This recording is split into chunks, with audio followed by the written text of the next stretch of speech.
정오 종합뉴스.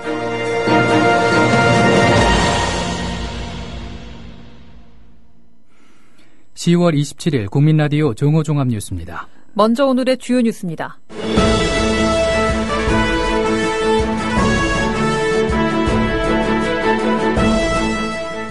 박근혜 대통령은 오늘 열린 시정연설에서 역사 왜곡, 미화 교과서를 좌시하지 않을 것이라고 말하면서 역사 국정교과서의 필요성을 설명했습니다.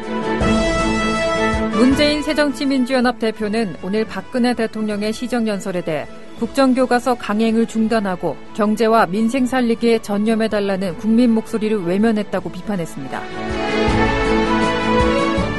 햄이나 소시지가 담배만큼 해롭다는 세계보건기구의 발표에 대해서 관련 업계는 불만을 표시하고 있습니다.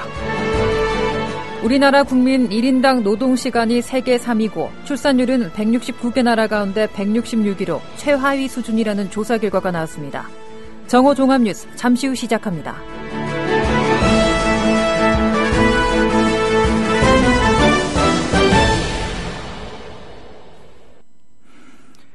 박근혜 대통령은 오늘 시정연설에서 역사 왜곡 미화 교과서를 좌시하지 않을 것이라고 말했습니다.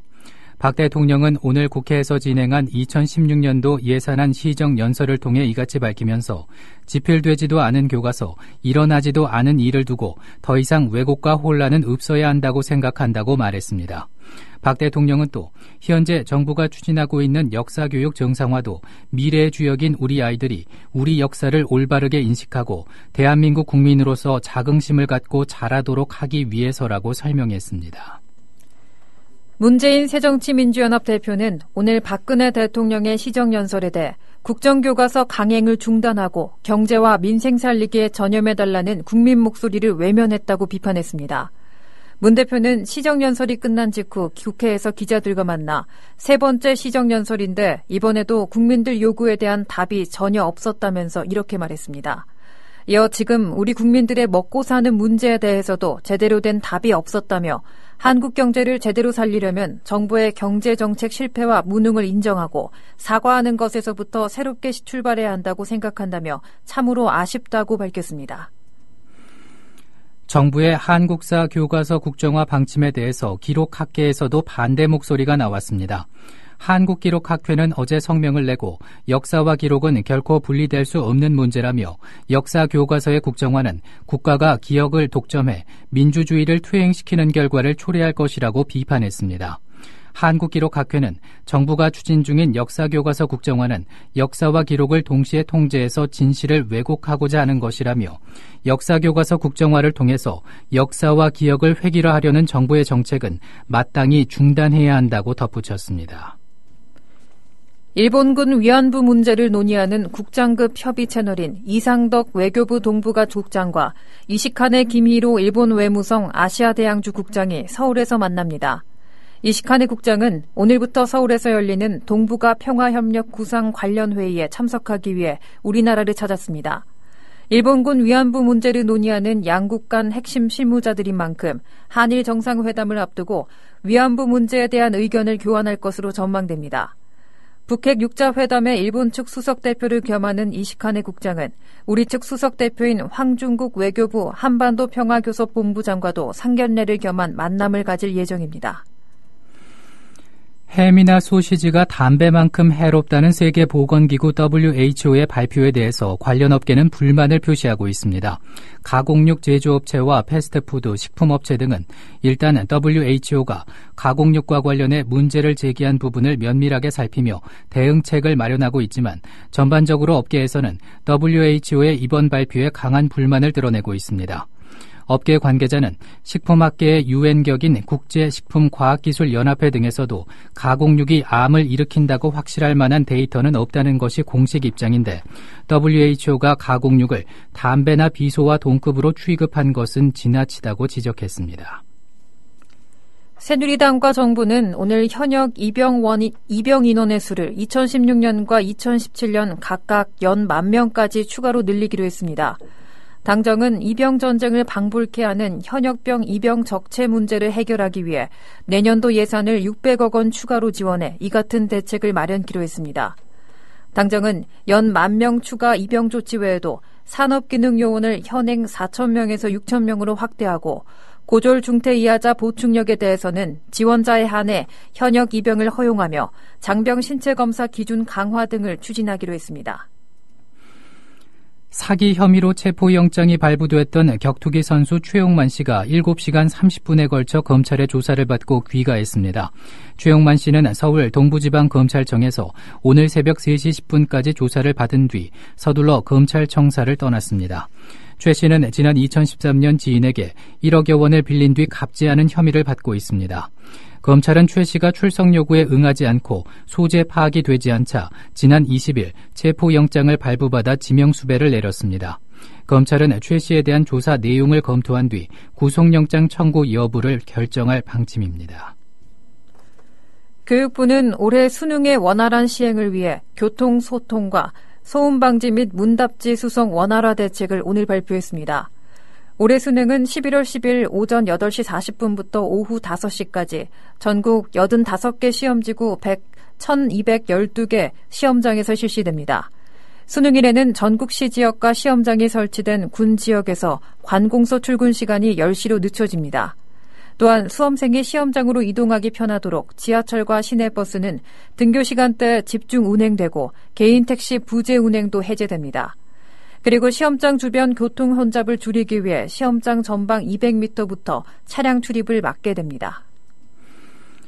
부정한 청탁 대가로 자신이 아닌 가족이 금품을 받거나 재산상 이익을 얻도록 해도 처벌을 받게 됩니다. 현행법은 부정한 청탁으로 재산상 이익을 취할 경우 5년 이하의 징역 또는 1,000만 원 이하의 벌금을 내도록 하고 있습니다. 지금까지는 부정청탁으로 자신 이외의 가족 등 3자가 이익을 얻더라도 처벌할 근거가 없었습니다. 정부는 황교안 국무총리 주재로 국무회의를 열고 3자 배임수재죄를 신설하는 내용의 형법 개정안을 심의 의결합니다. 해양수산부가 세월호 안에 남아있던 기름을 제거하는 작업이 어제 마무리됐다고 밝혔습니다. 지난달 16일 세월호 잔존기름 회수와 실종자 유실방지망 설치 작업을 시작한 지 40일 만입니다. 해수부는 세 차례 태풍 피항 등으로 일정이 다소 지연됐고 유실방지망 설치도 조속히 완료할 계획이라고 설명했습니다. 금융감독원장이 은행들의 기업 구조조정에 적극적으로 나서달라고 당부했습니다.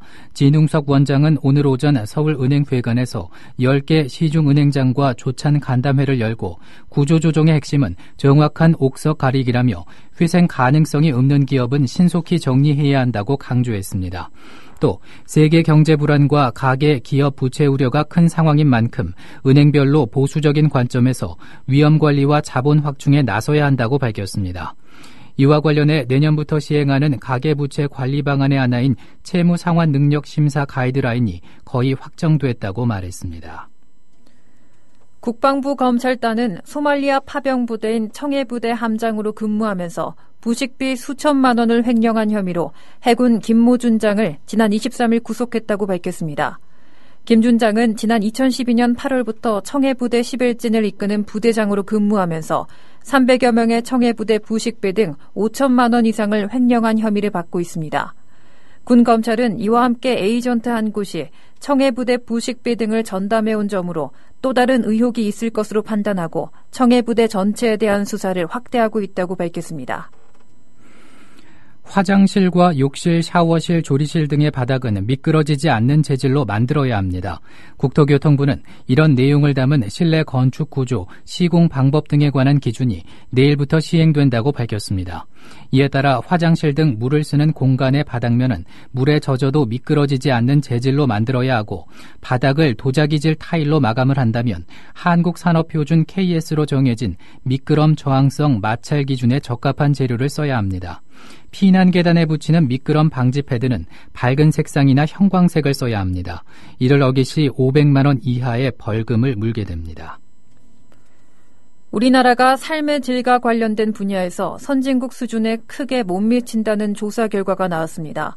한국무역협회 국제무역연구원은 지난해 기준 우리나라 국민 1인당 노동시간이 세계 3위였고 출산율은 169개 나라 가운데 166위로 최하위 수준이었다는 내용을 담은 보고서를 발표했습니다. 또 여성의 경제활동 참가율은 57%로 30위, 삶의 질은 42로 노동과 사회 부문에서 낮은 평가를 받았다고 밝혔습니다. 소프라노 조수미가 이탈리아에서 올해의 성악가상으로 불리는 티베리니 금상을 수상한 사실이 뒤늦게 알려졌습니다. 조수미는 지난 10월 18일 이탈리아 최고 테너 빅토리오 그레골로와 함께 24회 티베리니 금상 수상자로 선정됐습니다. 티베리니 금상은 이탈리아의 테너 겸 작곡가인 마리오 티베리니를 기념해 1989년 시작된 상으로 매년 가장 활동이 왕성한 성악가에게 수상됩니다. 그동안 안드레아 보첼리와 사뮤엘 라메이 등 세계적인 성악가가 이 상을 수상해왔습니다. 지난 8월 타계한 것으로 알려진 청경자 화백의 유족이 오늘 오후 2시 서울시립미술관에서 기자회견을 통해 자신들의 입장을 밝힙니다. 기자회견에는 천화백의 장남인 이남훈 씨 부부와 차녀 김정희 미국 몽고메리 칼리지 미술과 교수를 비롯해 사위와 며느리 등이 참석한다며 이들의 대리인인 변호사가 밝혔습니다. 천화백의 타계 소식을 전했던 장녀 이혜선 씨를 제외한 나머지 유족이 입장을 밝히는 것은 이번이 처음입니다. 환자의 진료 기록을 부풀려 요양급여비 수십억 원을 챙긴 병원 관계자들이 경찰에 붙잡혔습니다. 경기지방경찰청 이청 수사관은 지난 2011년 11월부터 올해 8월까지 환자 4,500여 명에 대한 가짜 진료 기록부 14만여 건을 만들어 요양급여비 25억 8,200만 원을 챙긴 혐의로 모 한의원 대표 이모 씨를 구속했습니다. 또 이 씨와 짜고 범행에 가담한 한의사 3명 등 관계자 7명을 불구속 입건했습니다. 경찰 조사 결과 이들은 인근 경로당의 노인들의 개인정보를 받은 뒤 마치 여러 차례 치료한 것처럼 기록을 조작한 것으로 드러났습니다. 김장재료 풍년 덕분에 올해 김장 비용이 예년보다 적게 들 것으로 보입니다. 한국농수산식품유통공사 자료를 보면 이번 달 4인 가족 기준으로 김치재료 13개 품목을 사는 데 드는 돈은 평균 22만 2천여 원인 것으로 집계됐습니다. 이어서 날씨입니다. 전국이 흐리고 비가 오다가 낮에 대부분 그치겠고 오후에 서쪽 지방부터 점차 맑아지겠습니다. 낮 최고 기온은 15도에서 21도로 어제보다 낮겠습니다. 서울의 지금 기온은 13.1도, 강우량은 26.5mm입니다. 정오종합 뉴스를 마칩니다. 진행의 정승조 신지혜였습니다. 국민라디오